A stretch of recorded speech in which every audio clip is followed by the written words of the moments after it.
Welcome, everybody. Thank you for joining today's webinar. My name is Stanley Wu, and I am the coordinator for Omega and the director of the Resilience Project. This webinar is hosted by the Omega Collaborative and is co-hosted by Randy Hayes. The Collaborative is a consortium that is working on the global polycrisis and includes the Millennium Alliance for Humanity in the Biosphere at Stanford, the Kranz Foresight Analysis Nexus, or the FAN Initiative, the Resilience Project, and the New School at Commonweal. We're delighted to be joined today by Stan Cox, a leading voice in the challenges of rationing and how managing increasing demands for water, clean air, minerals, energy, and food is rapidly becoming one of the greatest challenges. This conversation will be hosted by Joan Diamond and by Michael Lerner. And now, without further ado, Joan Diamond. Well, I'd like to welcome, first of all, the courageous few who are joining us this morning. And I use the word courageous because I think this topic is a quiet trigger for many people. For some, they just see us as being, or someone who talks about rationing, alarmist. And the goal is to, just turn away. For many others, it is too personal. It's where the collapse, the existential risks we're facing, the threats to democracy, the environmental degradation just come too close to home when we talk about rationing and our own lives. So I consider those who join us the courageous. Here we are, within a month, I think it is, of hitting 8 billion people on the planet, increasing calls for no growth, degrowth society because of the lack, being out of sync with our resources and our human needs and our human demands. The simplest equation we have out there is that of supply and demand. And what we're talking about today is those being out of balance, seriously out of balance. So with that, I think I will turn it over to Randy Hayes of the FAN, who brought Stan Cox to us today to help us, begin an approach to this very difficult topic. One of my favorite organizations is the Land Institute in Salina, Kansas, which was started back in 1976, focusing on sort of a global movement around perennial regenerative agriculture, but particularly at scale, given the amount of calories that grains represent in the 8 billion diet. So Stan Cox is at the Land Institute as a senior research fellow in their ecosphere studies program, but his background was in plant breeding at Iowa State, and he worked for the U.S. Department of Agriculture as a wheat geneticist for 13 years. However, a couple of decades ago, he joined the Land Institute and worked for a number of years developing perennial sorghum. 2 years ago, he transitioned to his new position at the Ecosphere Studies as a research fellow and has been working on the transformation of agriculture and getting beyond capitalism's destructive growth in ways that ensure sufficiency for everyone.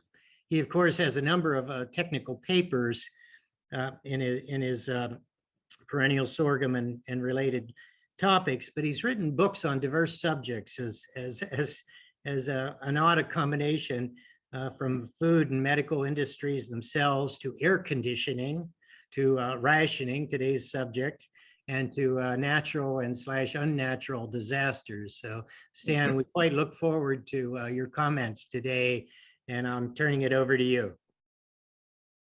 Okay, thank you, Randy, and thanks to everybody for joining us today to talk about a subject that people like to talk about or experience about as much as a tooth extraction, but it is important. And before I get into this, I first want to say I recognize that the problem as you do, that the problem we're dealing with now is not only greenhouse warming, because that same bonanza of coal, oil, and gas that has produced about 3/4 of the greenhouse emissions that now threaten humanity and the earth has also enabled the industrial world to transgress most other critical planetary boundaries: biodiversity loss, soil degradation, disruption of the Earth's nitrogen cycle, and others, as you're all aware.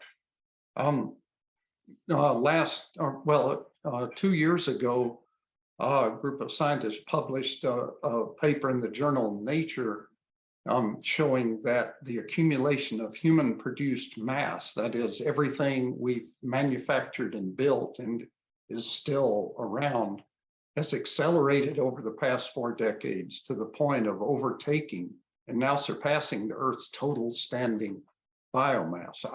The stuff we've made outweighs all of the living biomass on Earth.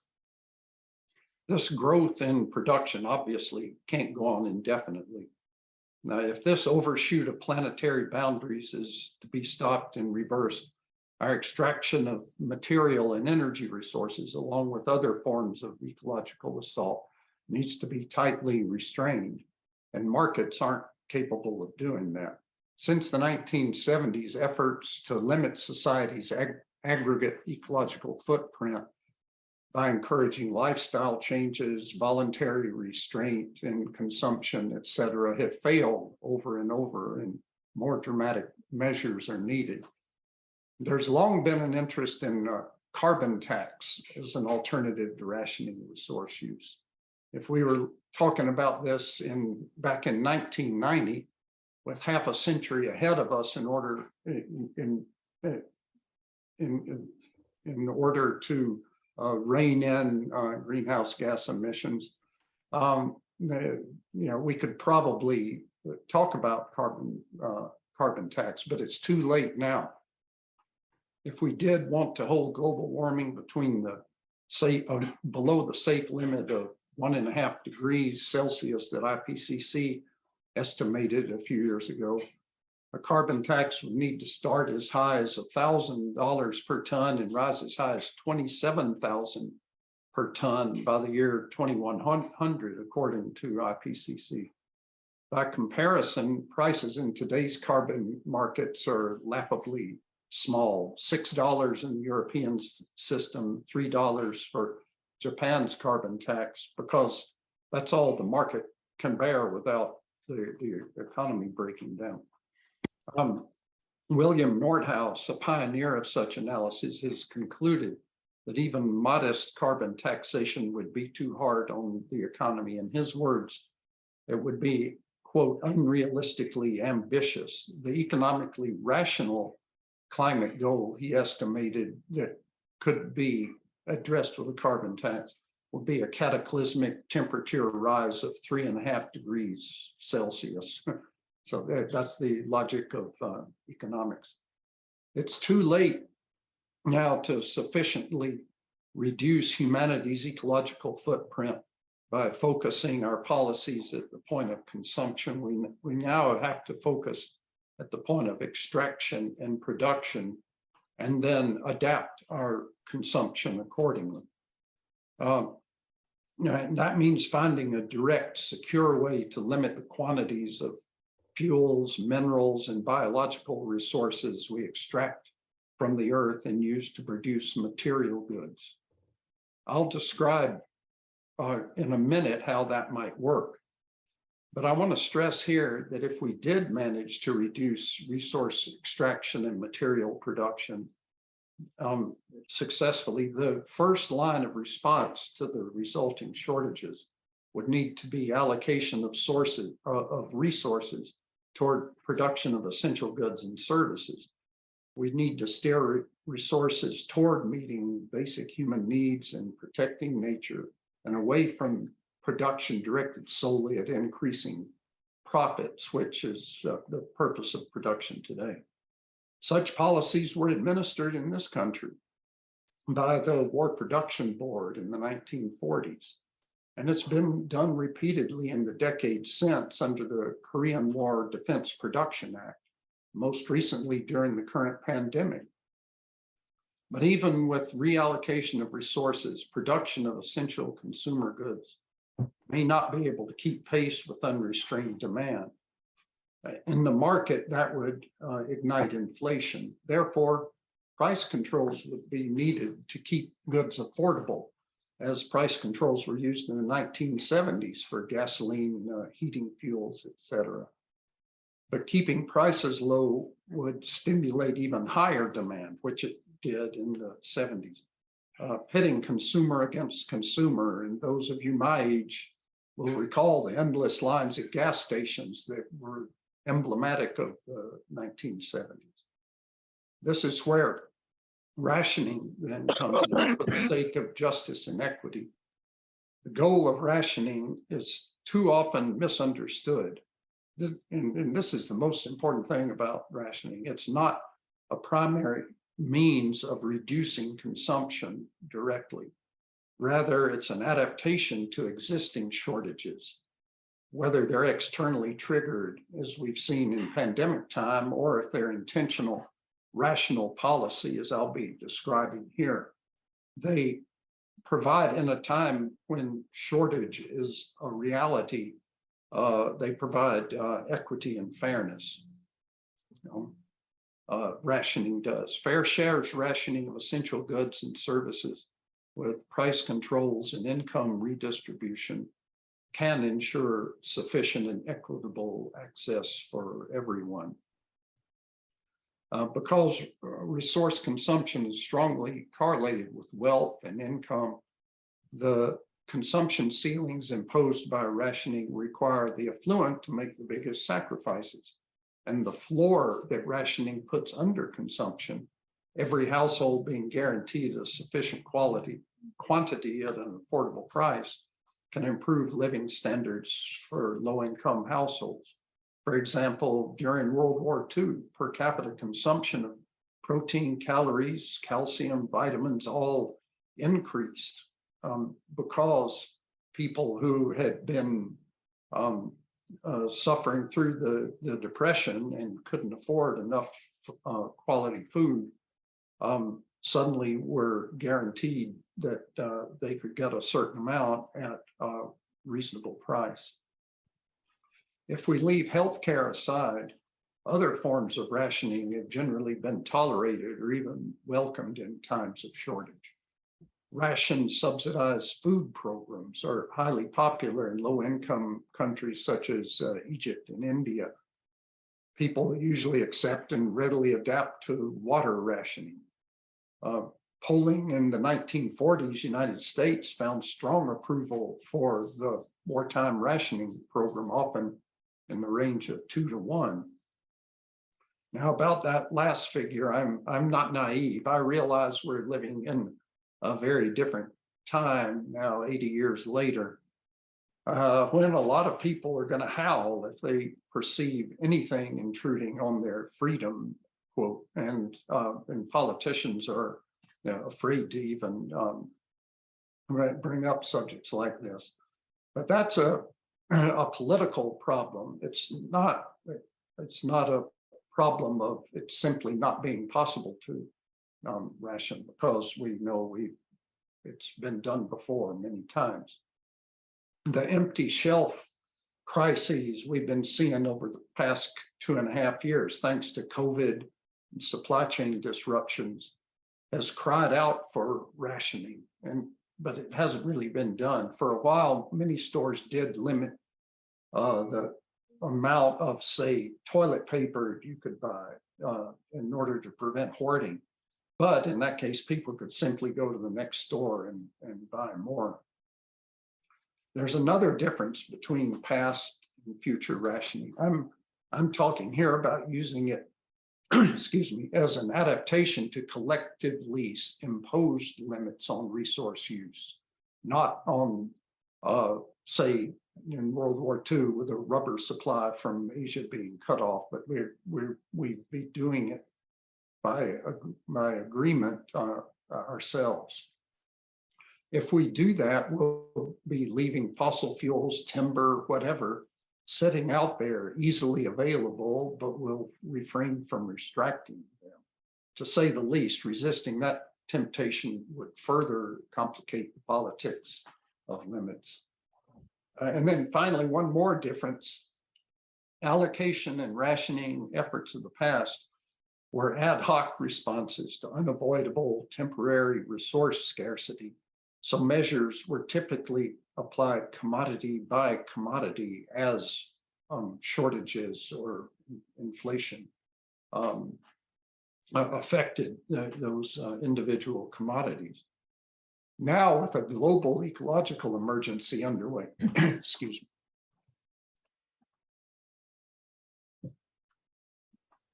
Now, with a global ecological emergency underway, we're confronted with the need to limit extraction and use of virtually all resources intentionally as a society. This is a dizzyingly complex problem, so where do we begin and with which resources? I've been arguing for some time that we start by rapidly phasing out oil, gas, and coal. Unlike other resources, fossil fuels have to be almost completely purged from our economies in the coming years if Earth is to avoid catastrophic heating from carbon pollution. And given how rapidly IPCC says we have to reduce emissions at this point, we have to snuff out the burning of fossil fuels, the beating heart of global capitalism, faster than we're able to phase in alternative energy sources to replace them. Capping and rapidly reducing fossil fuel extraction will inevitably reduce the amount of energy available to industry for production of virtually all goods. So that will mean less exploitation of mineral and biological resources, unless we really do go crazy building electric cars, and less production of plastic and other waste. It will require thoroughgoing societal adjustment, but it'll be a great relief for the Earth. Now, a fossil cap would not substitute for other conservation measures or rights of nature laws. More logging bans would be needed, for example, to prevent the increased use of wood as a substitute for coal. In my book on rationing, any way you slice it, I examined rationing of four things: energy or carbon, water, food, and medical care in the past and the present and around the world. Water rationing, almost always a local issue, would need to continue when and where it's needed. Biodiversity would continue to require protection, whether or not global warming is curbed. But to get us started at long last on the road to global ecological restraint, declining cap on fossil fuel extraction and use would be a huge first step, and it would be the biggest first step we could take. Then adaptation would have to come through planned allocation of energy resources to essential industries, along with rationing, to ensure fairness and sufficiency for households, for the energy customers. For the past couple of years, my colleague Larry Edwards and I have been proposing a policy framework we call Cap and Adapt. You'll find a link to it in the paper that you received for this webinar. Briefly, Larry's and my proposed policies would place impervious caps on the nation's total supplies of oil, natural gas, and coal. Most importantly, those caps would ratchet down quickly year by year. Would ratchet down year by year. Under federal regulation, the cooperatives would allocate their diminishing allotments of fuel to society's various sectors, giving priority, for example, to power plants that might still be needed to supplement renewable generation for a period of years, for continued development of non-fossil energy capacity, for critical consumption such as for home heating, and for uses in agriculture and essential manufacturing and transportation. Then in the consumer energy market, fair shares rationing would be needed. And in the cap and adapt idea, and also in a decade ago, a thing called tradable energy quotas that they talked about in the British Parliament and rejected as ahead of its time. And under this kind of system, each household could have an account analogous to a bank account, but not involving money. Ration credits would be deposited into the account each week or month with equal quantities per household, and then either per person or per household. And then the consumer could use a ration debit card along with a cash or regular bank debit card, primarily, and this would primarily be used when filling the gas tank or paying utility bills, but for other purchases of energy as well. Energy frugal households could either save their unused credits for future use or sell them into a ration pool from which they could be distributed equitably and free of charge to households that require additional credits. Although every community would be playing by the same overall national rules, kind of an umbrella of national policy with equal ration quotas for everyone, the system could be administered at the community level as local rationing boards did in the 1940s. Even greater local autonomy could be achieved by designating a supplemental pool of collective energy rations to be allocated by each community as a whole for the common good. As the total fuel supplies tightened under this kind of system and alternative energy systems are not managing to fill the gap, ad hoc rationing with price controls could become necessary not only for energy, but also for material goods. This would be another example of rationing in its proper role as an adaptation to agreed upon limits where it can ensure sufficiency and equity.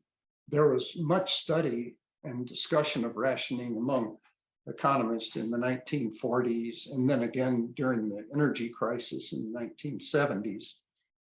Congress even passed a standby gasoline rationing plan in 1980, but then the supplies of international supplies of oil freed up, and the standby plan was never put into effect.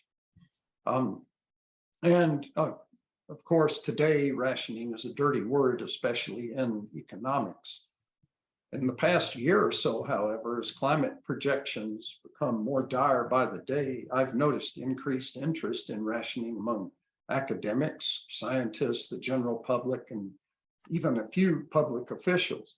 The well-known NASA climate scientist and activist Peter Kalmus, for instance, is now endorsing a direct phase out of fossil fuels supported by planned allocation and rationing, and he's drawing support. He has a big following. Then at a committee hearing held last year by Ireland's top legislative body, Larry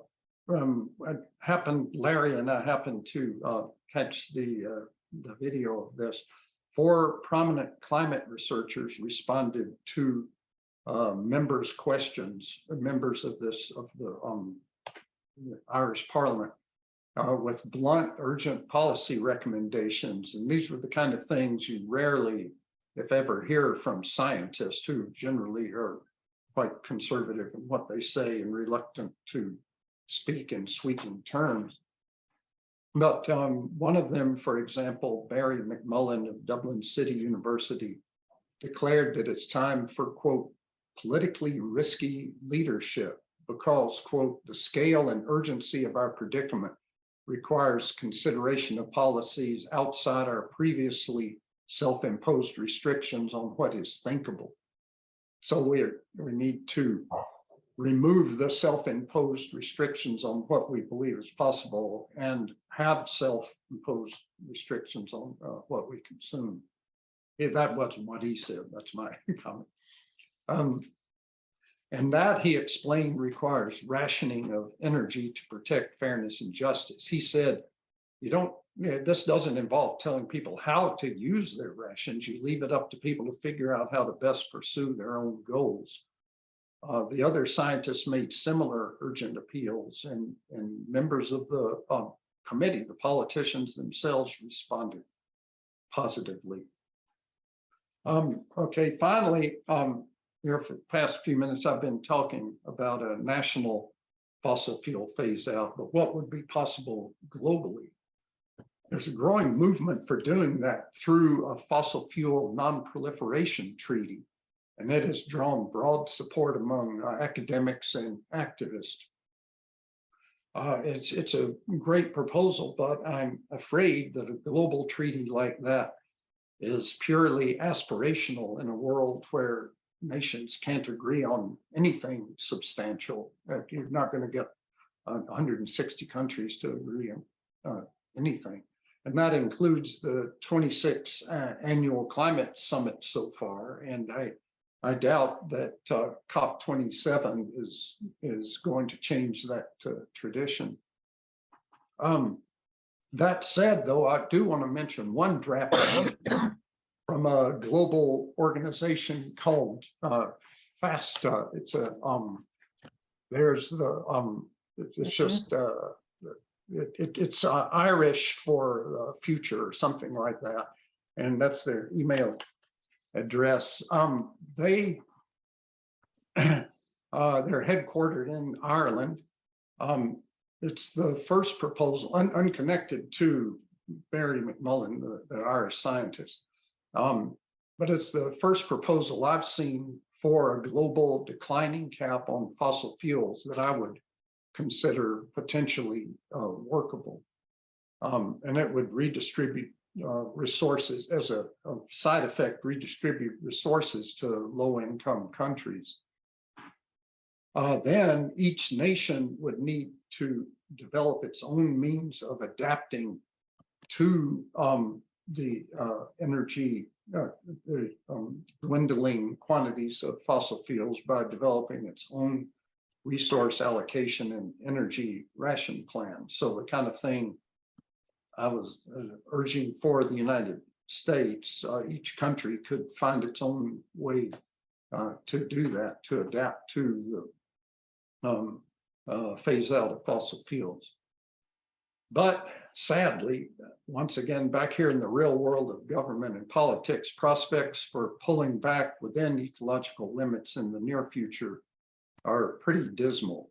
But if we and what's left of our republic can manage to pull out of our current anti-democratic nosedive and rise to become, for the first time, a true multiracial pluralistic democracy, maybe we can find our way as a society to live humanely on much less material production and consumption.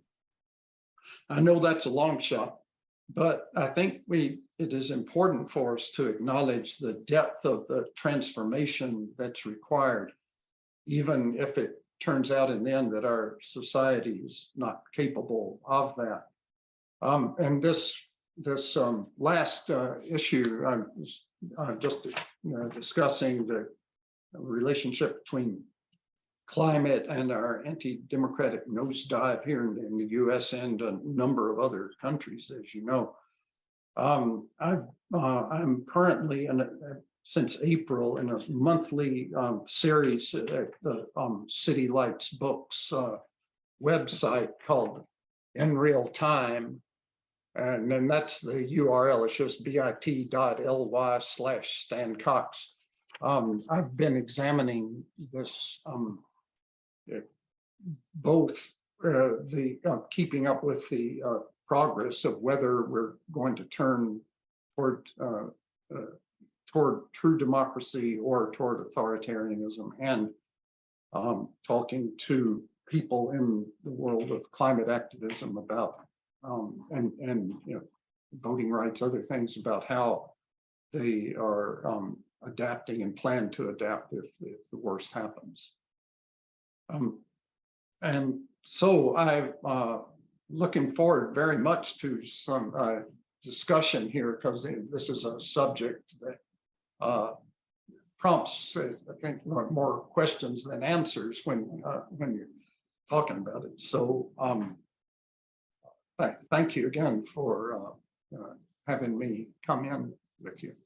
Stan, thank you so much for a fabulous presentation, and also the extraordinary paper, which is really remarkable and very thought-provoking. We have 2 points. One is we always believe in embracing our own errors here. And one of the reasons that attendance is low was that a lot of people had trouble signing in, it turned out. And so it's, as Joan said, the brave few, but in reality, there were others who tried to sign in. Some figured out how to get in, but that's our error, and it hasn't happened before.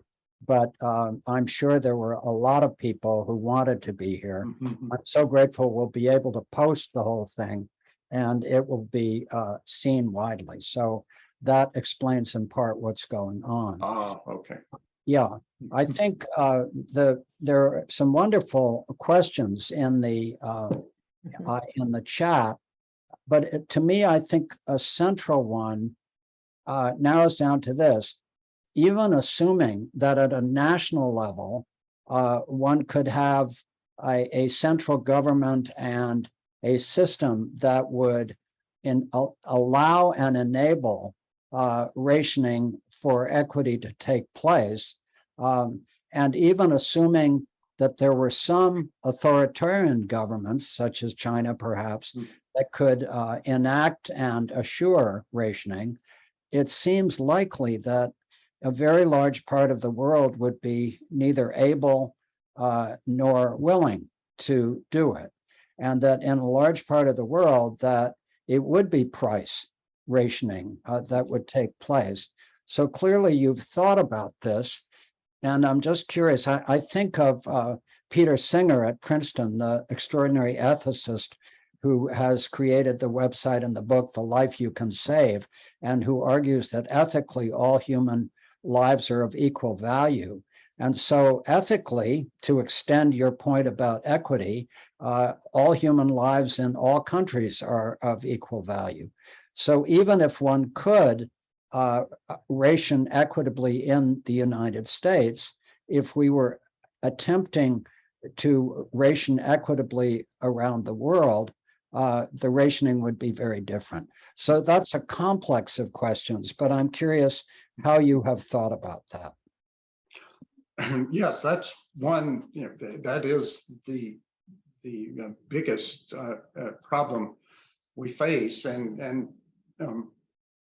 besides, when the only thing around was this idea of a fossil fuel non-proliferation treaty, that seemed just as unlikely to work. But this FESTA group, the way I'll try to briefly, and I may garble it a little bit, but briefly explain what they are proposing. There's actually a group of countries already called BOGA, Beyond Oil and Gas. Ireland, France, Costa Rica, there may be a half dozen countries who have a kind of a compact among them on reducing, phasing out fossil fuels in their own economies. But that's just a handful of countries. What FESTA is proposing is probably a lot of you are familiar with the concept dating back to the 1990s called contraction and convergence, where the affluent countries who have high emissions, high energy use would reduce theirs at the same time that low-income countries who probably may even have a deficiency of energy would could be able to modestly increase their emissions. So there, FASTA is proposing groups of countries like to emulate BOGA, but to reduce the fossil fuel use by selling permits for extraction and sale of fossil fuels, and to reduce the quantity year by year, and then the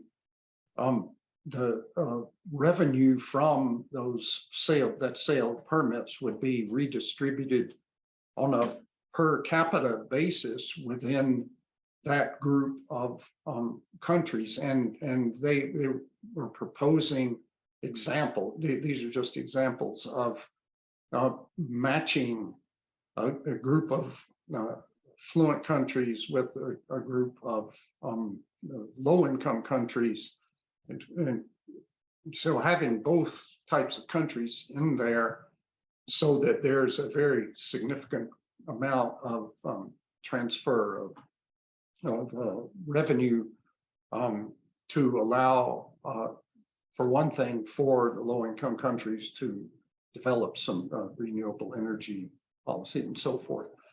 Then eventually these what they call clubs of nations that are representative of the world as a whole with regard to income and so forth.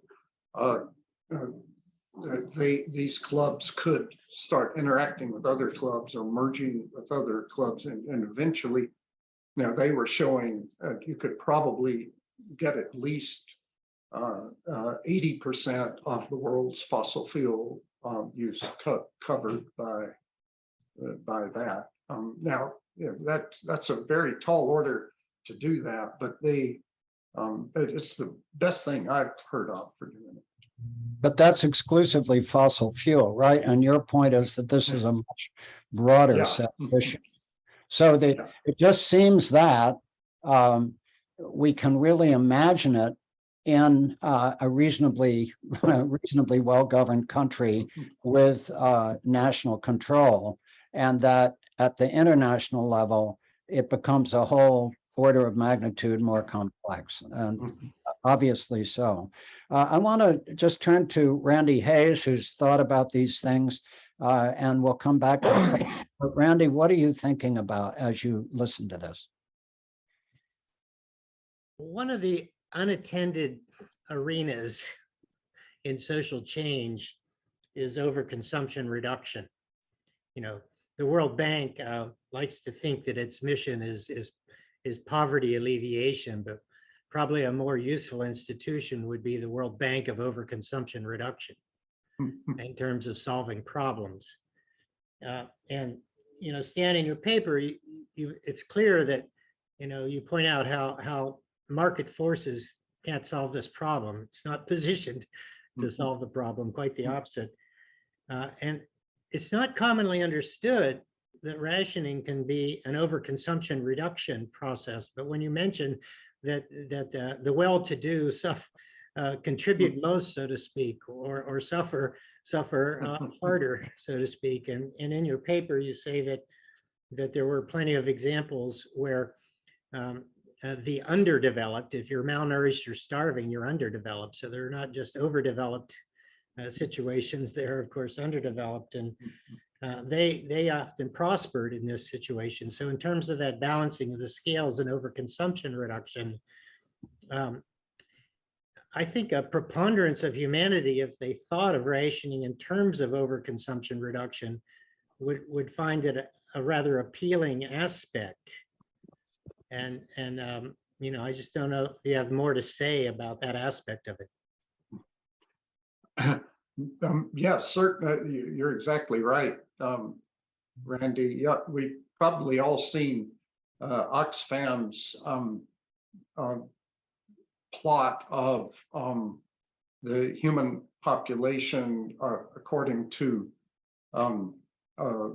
wealth, and it's kind of shaped like a martini glass, where there's the very 10% or so of the world's population consuming or having almost all the wealth, and then it quickly narrows to this little stem. And that is the situation. And that would mean that the very vast majority of people in the world would benefit from this kind of contraction and convergence, not only for income and for greenhouse gas emissions, but for pretty much everything.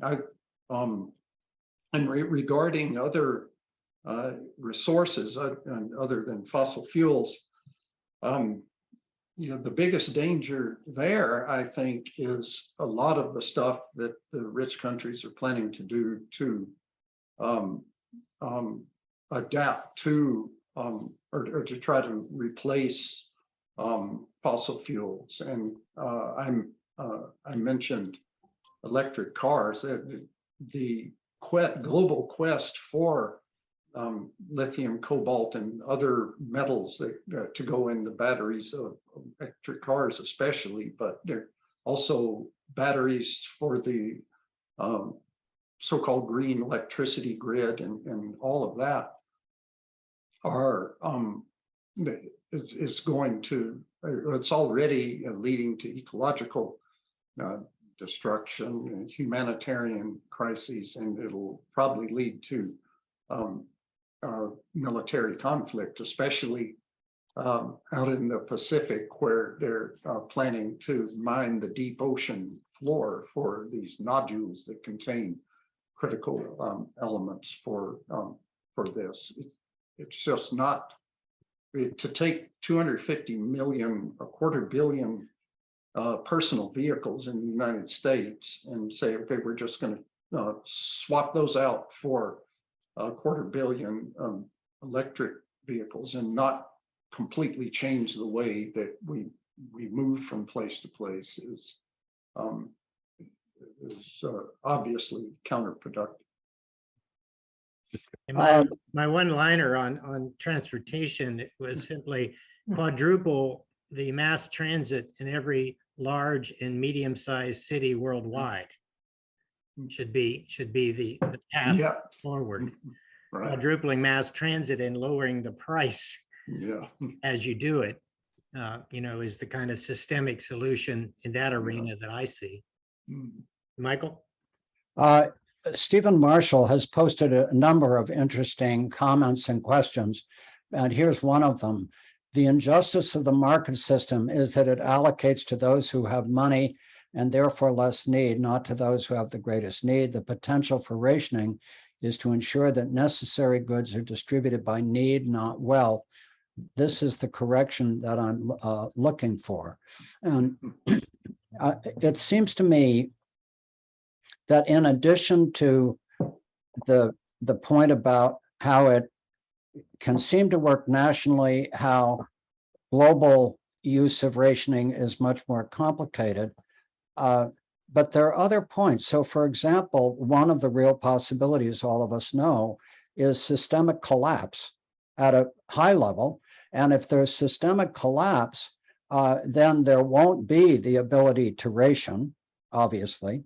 But what will happen potentially is that if money collapses, if everything else collapses, that barter will become a fundamental approach to this. And because in collapse, it's at least possible that a lot of the higher income countries and individuals will have a lot of lowering of income and capacity. It could result in greater equity.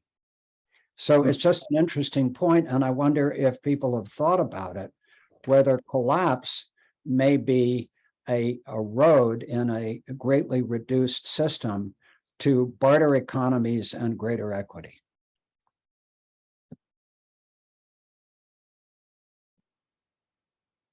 Stan?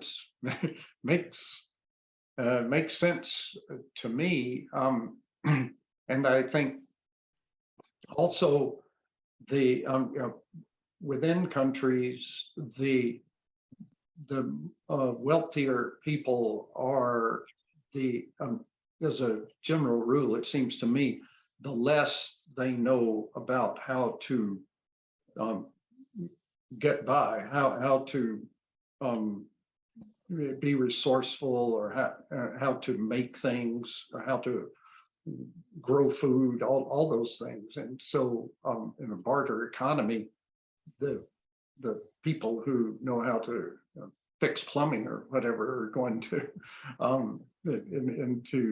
grow wheat are going to have the upper hand. I think that's authentically true. Joan Diamond, have you had any reflections? Well, I just wanted to respond to these last two comments. I think that when that discussion is presented, often the response is yes, but the question is the path from here in the collapse to the barter society, how bloody is it?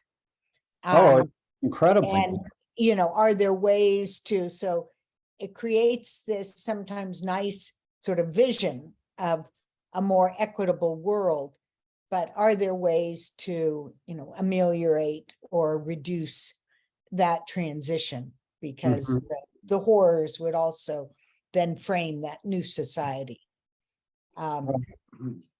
Carlos Schultz from Brazil writes, market speculators, being those that are not at all involved in the industry production distribution, but are only involved to profit. Absolutely, Carlos, that's so true.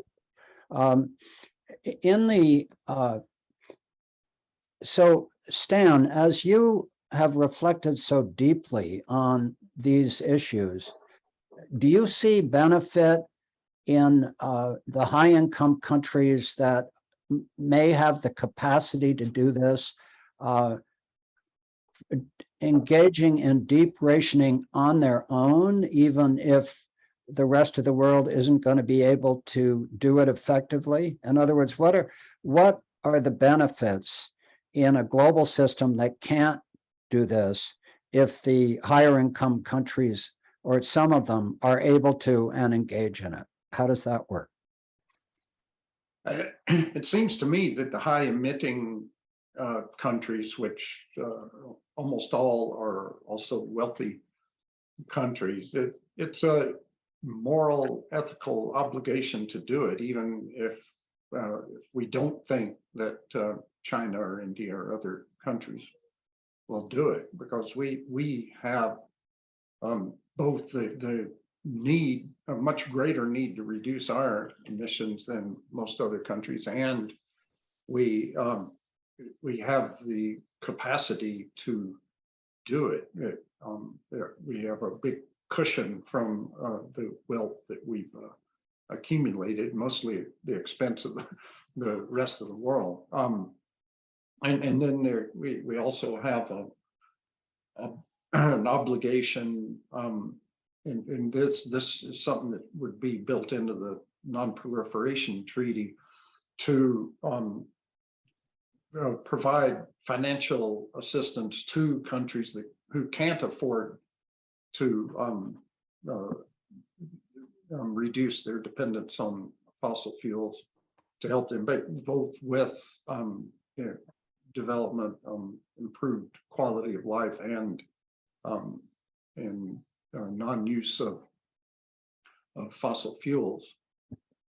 But this sort of thing,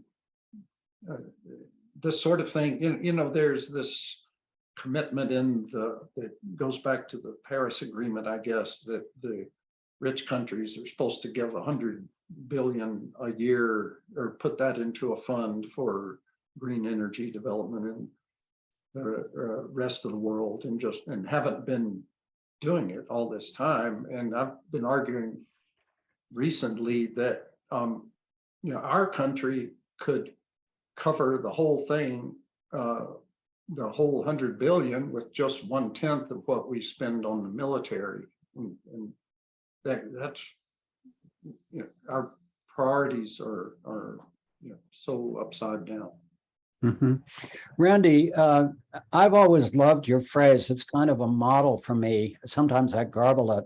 but your vision of continental networks of bioregional economies. That's been your vision for some time.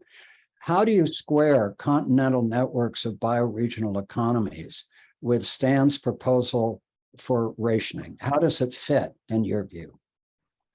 Well, I haven't put serious thought into that aspect of it, but from the standpoint of what bioregional economies may be more vibrant than many people think already, say in North America. A lot of tribal economies are largely bioregional and have a whole lot of bartering as aspects to them. And there is trade between different regions in locally produced goods and services. And it just strikes me that our agency, becomes less and less the more we go away from county government or city government towards state, towards federal, towards global. And at least if every continent developed its own continental framework for these bioregional economies to provide, the essential goods and services of a dignified life, it's just an easy concept to wrap your hands around. And the best way to make that, I think of it as what will most likely happen, if anything decent likely happens post larger collapse, will be, that kind of a framework, because there won't be the global trade that we have now. And the best way to ensure that something like that emerges is to roll up your sleeves and begin to put it together and paint the portrait and the vision right now. So because bioregional economies focus on more essential goods and services and less of the frivolous things like plastic toys imported from China, then they're already focused in more or less the right direction. So rationing would be a decent fit. And as Stan, I wanted to point out that one of our colleagues, Tom A., who follows the COP process quite closely, thinks that there's a bit more wind in the sail of the fossil fuel non-proliferation effort. And you two might want to follow up offline on that. Yes. Joan, you mentioned in a note the fundamental challenge of population and all this. Do you want to say more on that? Well, is an acceptable answer? No. But it is a fundamental issue. And as I mentioned in my introduction, we're facing the 8 billion threshold, and still, we are not, no countries are really addressing the need. I mean, we talk a lot about degrowth, and stabilizing population is almost an acceptable conversation, but not decreasing it. And even by, very choice, ethical, I mean, there are a lot of good ways to bring the population down but I think we have to have that conversation out on the table and really be exploring, what in our society is incentivizing people, particularly the wealthy countries where the footprint and the impact is so much greater, to have, so many children.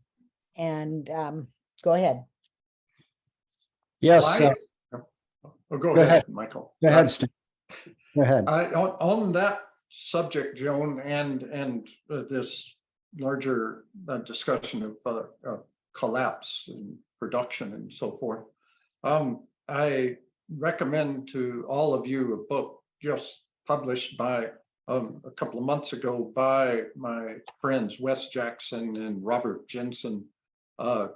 Inconvenient Apocalypse is the title of it. And it's a kind of a philosophical look at how, assuming, say, that we're going to be eventually a planet of 2 billion people, is there a humane way for that to happen? But there is some good. Yeah, there is some good research for it. And just maybe to to highlight the complexity of that. I mean, we can talk about a lot of, different strategies and approaches, but in the last week, I've had two friends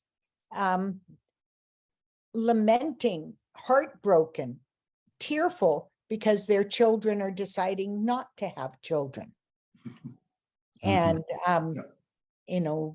there are just many things that need to be tackled. Yeah. Yes, Jane Monkey from the Food Packaging Forum writes, I think one of the key challenges is that humanity lacks a shared vision of how the future should be, because this will be fundamental for defining what is essential. People have very different ideas about this. Randy, I want to invoke you personally in terms of frugality. When I've run into you in airports from time to time on your ongoing international travels, everybody else has a big carry-on and a big backpack and everything else. And you're wandering around with this little tiny, sort of micro carry-on and nothing else. And it seems to me that somewhere along the line, you decided to practice this. What's it like for you? Are you still doing that? And what's it like for you to live with the level of frugality that you apparently do and that you encourage others to do? I think it goes back to my hillbilly roots, being from West Virginia, where we just didn't have very much. Mhm. So it never felt like a great loss.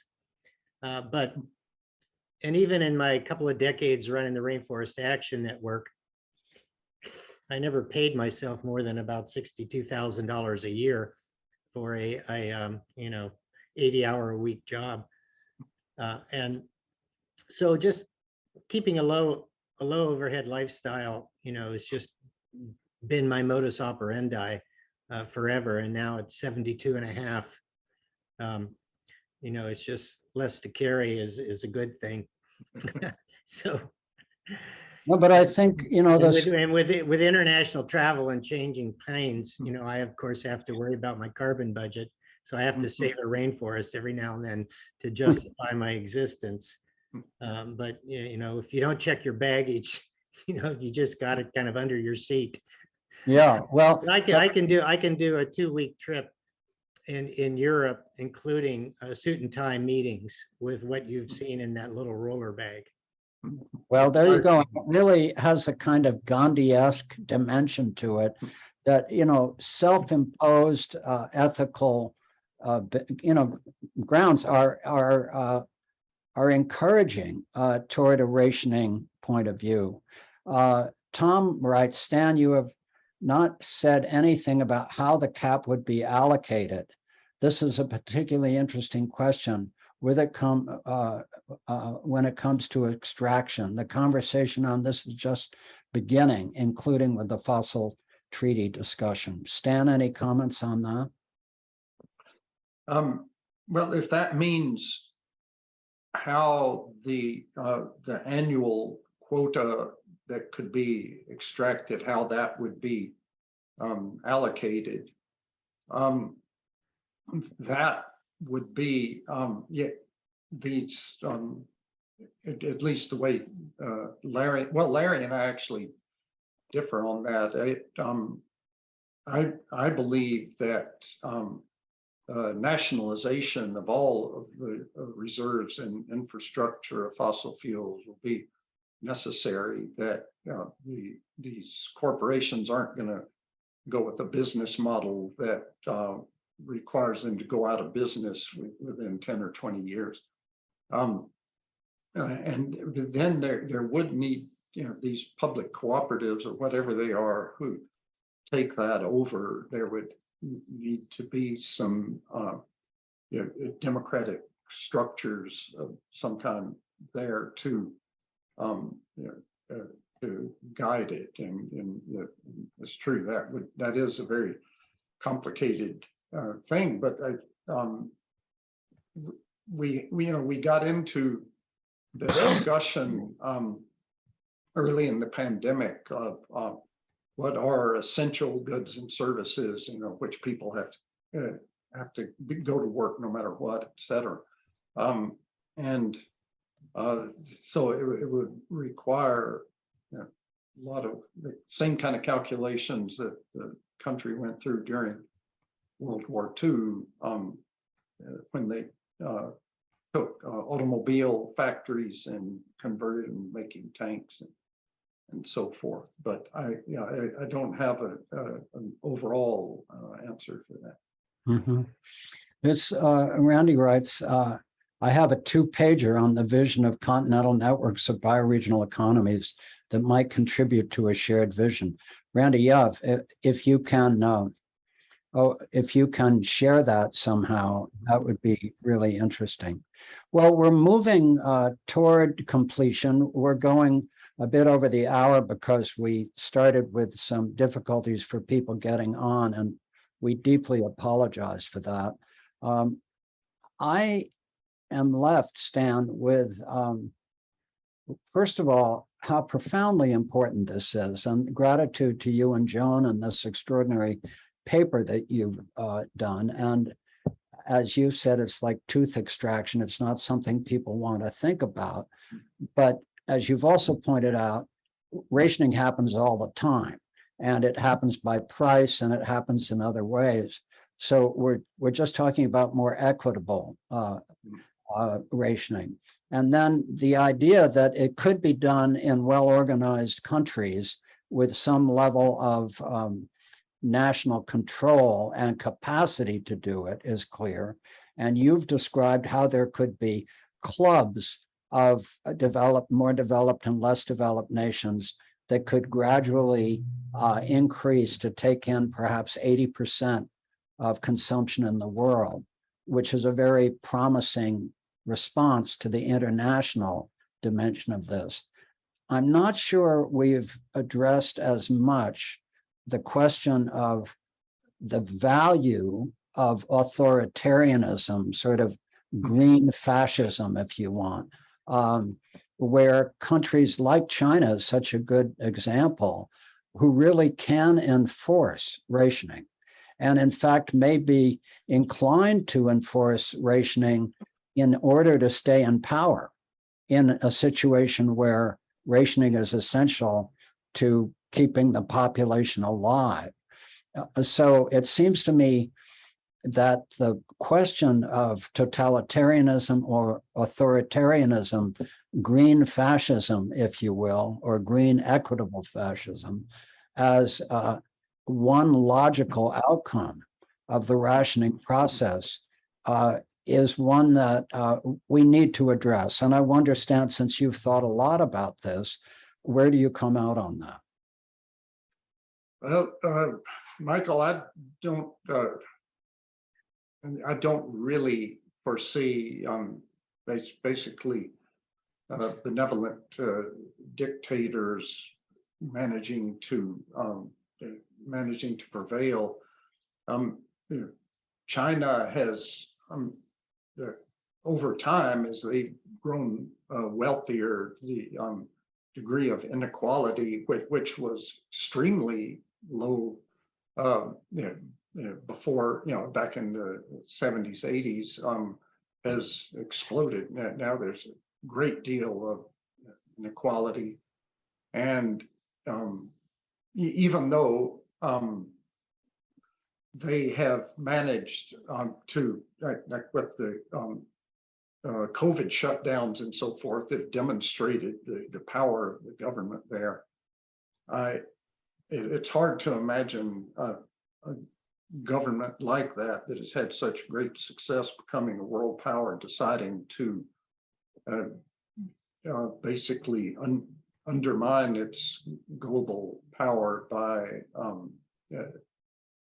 having phasing out the use of fossil fuels and having rationing for equity. So you don't expect green fascism to prevail. That's the point. And least of all in this country, because we're heading in the direction of fascism, and the people leading that are the opposite of green, and so that's part of this series with city lights that I'm writing about. What are going to be the consequences in this country? Thank you. Well, I'm going to turn to Randy and then Joan and back to Stan for final comments. This has been an extraordinarily productive and interesting conversation. Randy, your last reflections on the conversation. Oh, if I could write a $3 million check, I would allocate $1 million a year just to a public relations campaign over the next 3 years to popularize the positive aspects of this approach to deal with the crisis, many of which are well articulated in Stan's paper. So to those who haven't had a chance to read that paper, I really recommend that you do so, as well as his book on rationing. And I'm just very excited to have this discussion today. I can imagine that we could think of more specific follow-up aspects of it down the line. So, Joan? Well, I would just like to thank all of you for what has been a very provocative and thought and challenging conversation. So thank you, Stan, and thank the guests and thank the comments. So wonderful. And Stan, your last reflections.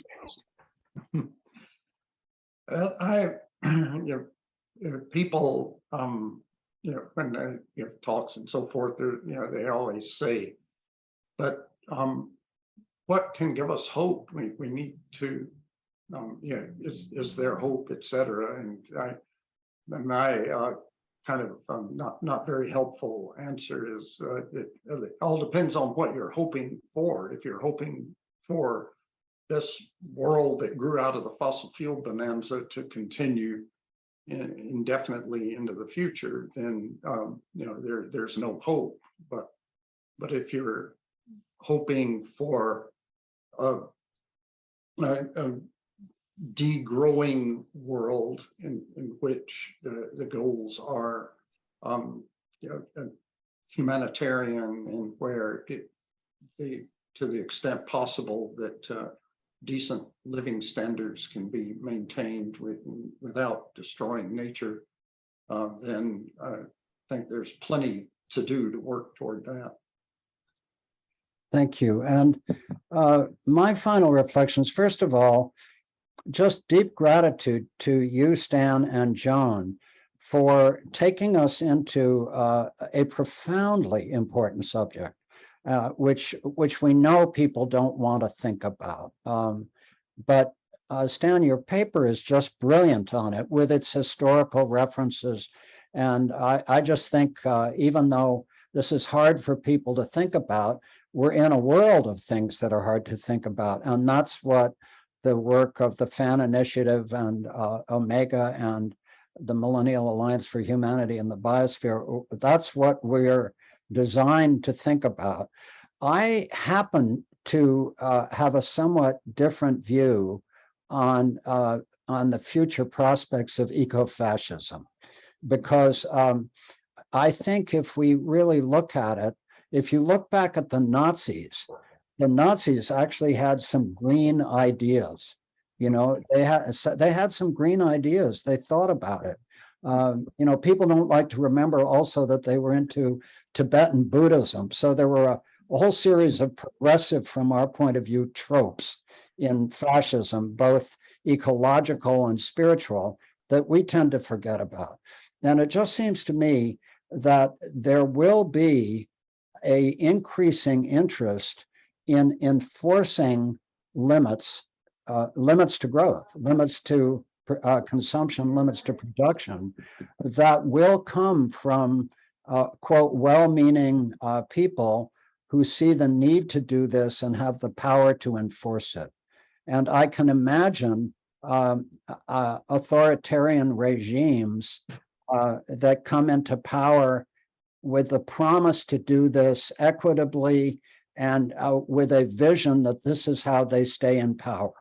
So you may be right, Stan, that won't happen, But my crystal ball says that there may be countries and places where some version of eco-authoritarianism takes a run at it. So I look forward to continuing the conversation, and with deep gratitude to the FAN Initiative, Millennial Alliance for Humanity and the Biosphere, Randy Hayes, Stan Cox. Stanley, back to you.